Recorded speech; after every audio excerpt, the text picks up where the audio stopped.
Well. You're listening to Gloves Off with Professor Buitrón. Alright then, I may say words on point, straightforward. No jibber jabber, everybody forward. Issues, facts and solution. Get it at Gloves Off with Professor Buitrón. Alright, what other thing is a revolution? Get it on point with Professor Buitrón. Gloves Off, no nonsense issues, politics, community. A better men for Laredo. Gloves Off, a revolutionary show with everything that you need to know. With Professor Buitrón. Watch ya!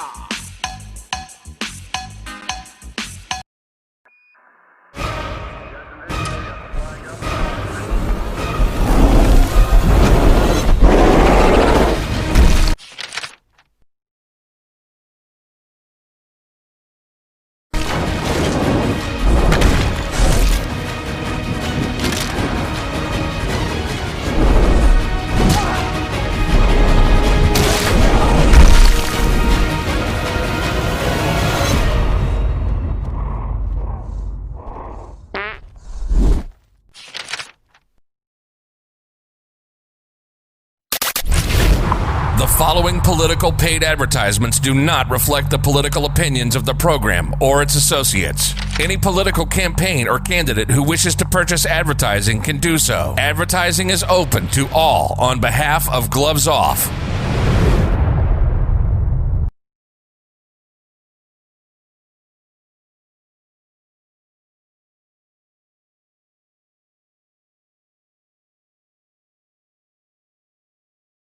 I'm back at you in Gloves Off. I'm Professor Buitrón, and today we have a great guest, Mr. David Montes, who's a candidate for city councilman. How are we doing, Mr. Montes? You doing good? Yes, sir. Doing great. Good to see you. No, good to see you, sir. I've seen your bumper stickers everywhere. Now I can put a face to the bumper sticker. So I'm going to ask you this. Thank you for standing up, because it takes courage to stand up to run for an elected position. But why would you want to run for city council? Tell me that. I want to be a councilman because I've been serving my community for many years. I didn't wake up one morning and say, this is something I want to do. I've been dedicating my life to my community, to our community, to this youth of Laredo. And something happened to me many years ago. I was injured in a high school football game, and I'm paralyzed from the chest down. The city of Laredo came together and raised money for me. I never forgot that. And they helped with my medical expenses. They had boot brigades, they had dances, cakewalks, rummage sales, you name it. I did not know to what extent until my mom passed away. And there was this box. It was called the David Montes Fund. I read every receipt, every canceled check, every letter and newspaper article. And I realized then that I wanted to do more. After 30 years in the classroom, I'm not done, and this is why I'm doing it. I'm paying it forward. I'm paying it back to our community, and I want another opportunity to continue serving at this capacity. Absolutely, and that's a great gesture, and it's always beautiful when the community comes together. Understand? It's not. And you coming up and saying, you know what, I went through some hardships, you all stood by my side, and now I'm paying you all back. That to me comes from the heart, and that is excellent. Now how can I say, the city has a lot of good, Laredo, and has a lot of wrongs, right? What would be the first thing that you would say, you know what, I live in this district, this is what I would like to change first? The first thing I want to say is that I'm not worried about the incumbent running for re-election. I'm worried about COVID. I am worried about clean water, District 7 has been lucky, but I think that our luck is going to run out. I am worried about the Pico water plant, which is in District 7, but it's not only going to serve District 7, it's going to serve much of North Laredo and all of the commercial district that is expanding westward. I'm worried about the safety on Mines Road. There were 2 fatalities. One of them was the son of a dear friend, Salazar, who was killed on Mines Road. I'm worried about illegal dumping. There's a lot of illegal dumping, especially on the west side. I've spoken to the warehouse owners, few, and they tell me that they clean up, and as soon as they clean up, the dumping starts again. So those are the things that I'm concerned about. And so I'm taking my case to the people of District 7, to the constituents of District 7. And there will be other issues that will arise as our campaign goes on. Absolutely. You know, we're stuck in a crisis now, especially with this pandemic. And I've seen some good stuff come out of our leadership, and I've seen a lot of wrong decisions made out of fear. And there's no way we can fight something that we don't know, right? It's like us in the dark, and we're running and we trip. We don't know where we're going, right? It's invisible. So it's invisible. So we have to have a plan, and I don't think there is a plan. You know, they're just winging it left and right. Oh, we're going to do this now. So it's changing daily. So we have to, and that's where abuses occur. Abuses of power, abuses of fraud, abuses of many other things, that you can use the money for the sick. You can use the money to help out small businesses that are basically not going to be around. You know, well, not only do we have the unfortunate deaths that are occurring, but we're also having a lot of businesses that are closing, and they're about, if not the same, more. You know what I'm saying? So how do we balance that? I have yet to see them in the city sense stop and say, you know what, we have to help out our small businesses. We have no direction from the federal government. We already know that. We have to use local government for local issues and local decisions.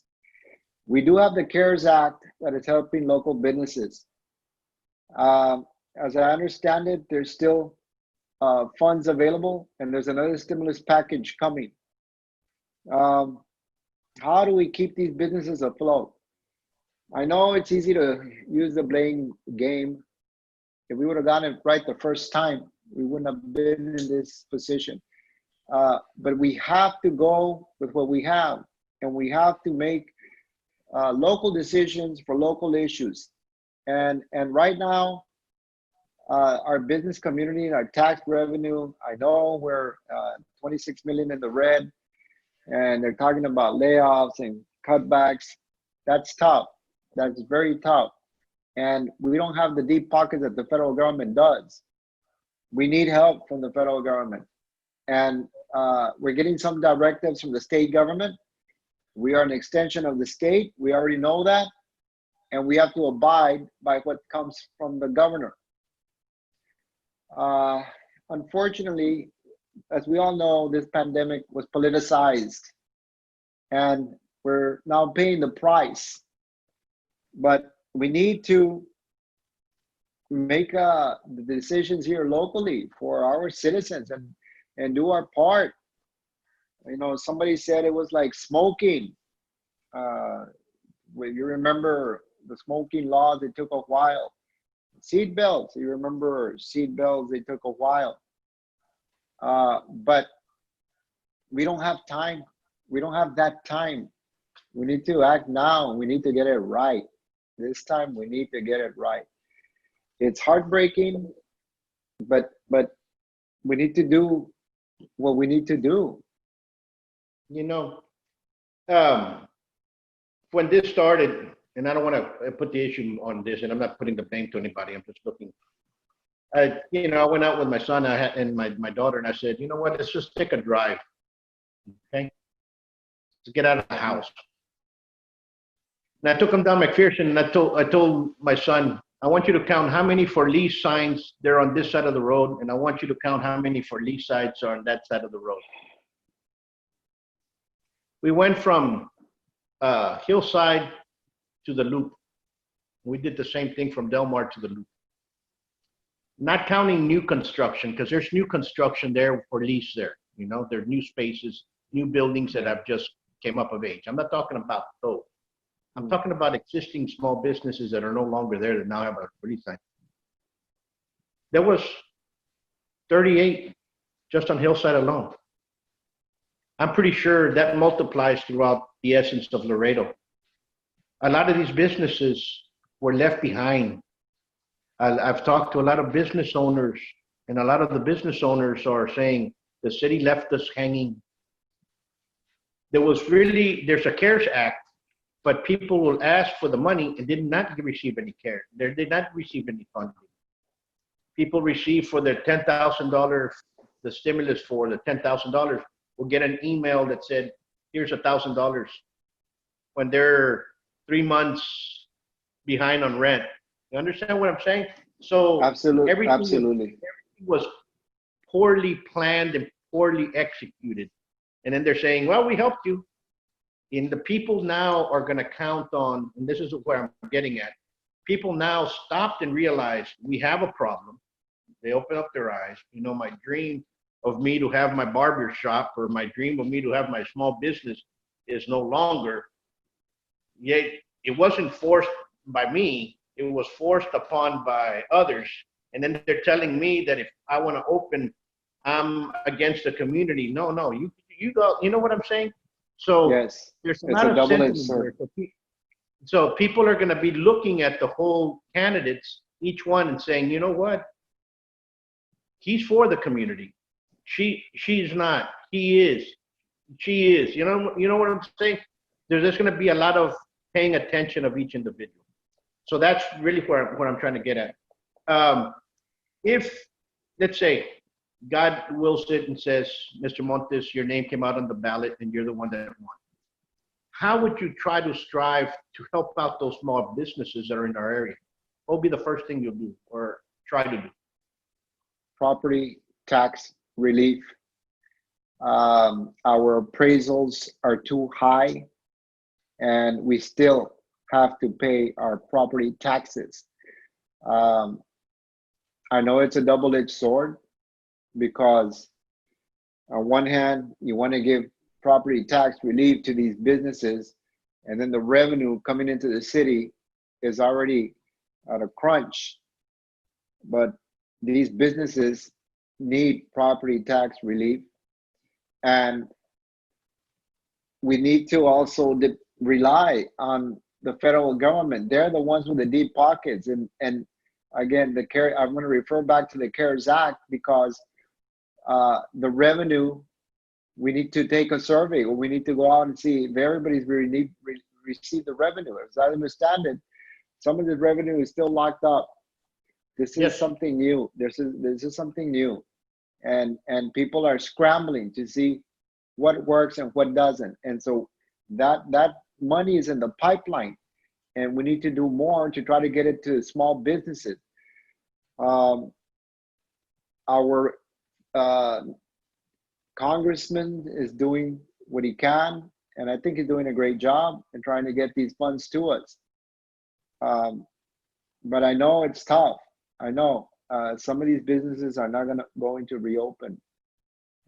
They're going belly up for forever, and so I that's one proposal that I can think of, that we can help these people. Now at the state level, the quarterly taxes that these businesses have to pay, I think that the state also has to do their part in giving some tax relief to these businesses.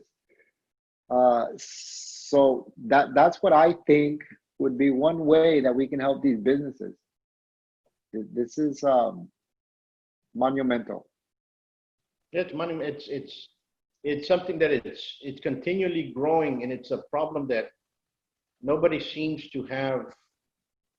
How can I say, a grasp on? We don't have a grasp on it because we didn't get it right the first time. So we have to do it again. That's how I see it.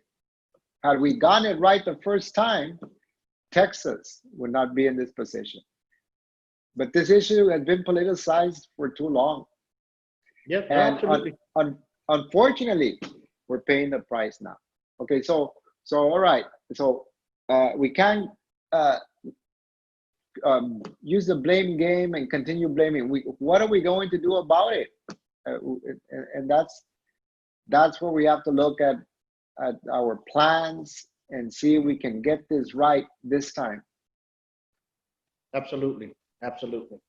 Now, another issue that always seems to come from the district, actually the Mines Road, is a traffic alleviation. It is. How would you kind of figure that out, or are they trying to do something? Are there plans that you know of the alleviation of the Mines Road area? The Ana Road, the trucking Ana Road is right behind my neighborhood here. I live in the west side. I've been here for 37 years. That road can be extended along the riverbanks all the way to La Bota Ranch. I know there's Father Magnamo Park, and I know that there's forces there that may not like it, but it's an idea to alleviate the traffic on Mines Road, the truck traffic, connect Ana Road, Ana truck route. It ends here behind my neighborhood on Man Road. And then we can extend it, at least try to extend it as far as we can, and give an alternative outlet to La Bota and Rancho Viejo, perhaps all the way to the World Trade Bridge. That would be something that we can look at.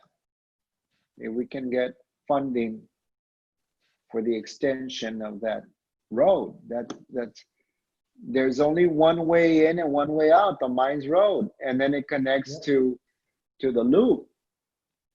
I spend a lot of time out there. I go to a friend's ranch out to La Tiendas Road.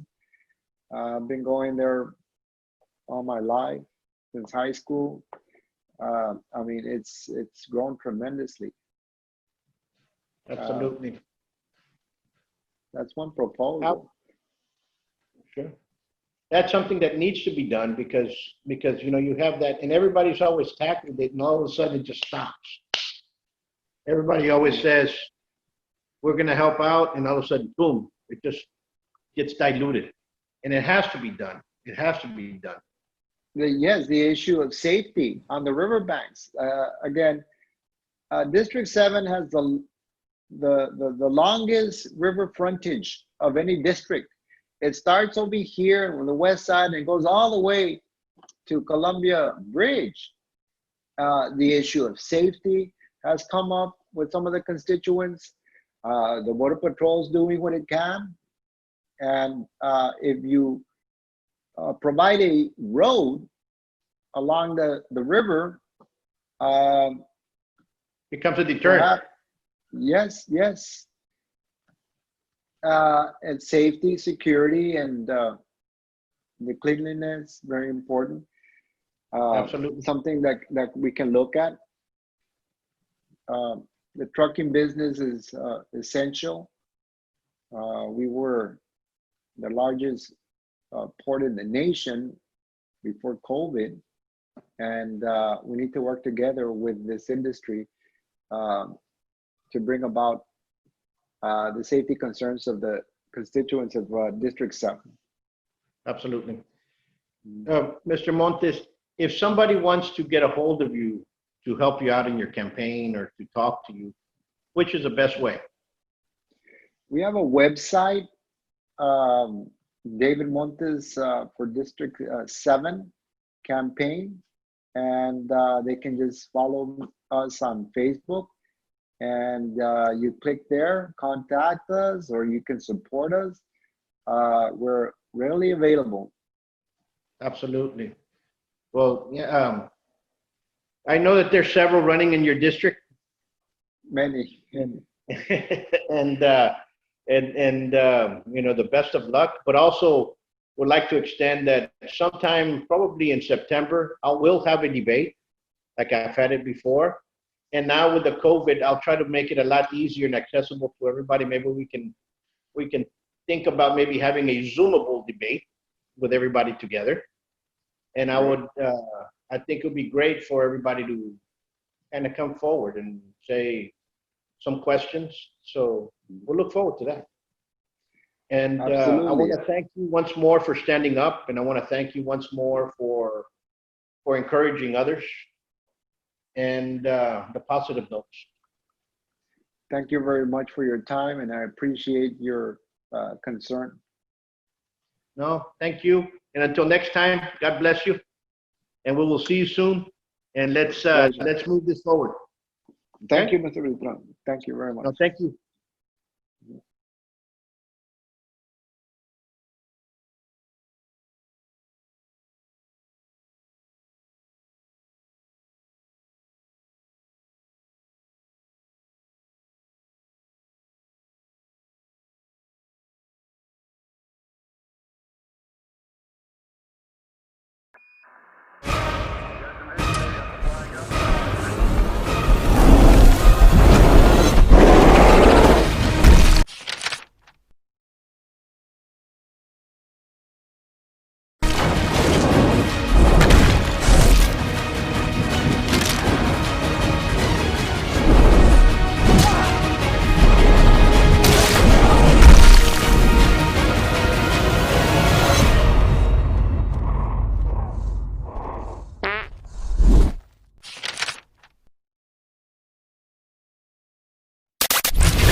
The following political paid advertisements do not reflect the political opinions of the program or its associates. Any political campaign or candidate who wishes to purchase advertising can do so. Advertising is open to all on behalf of Gloves Off.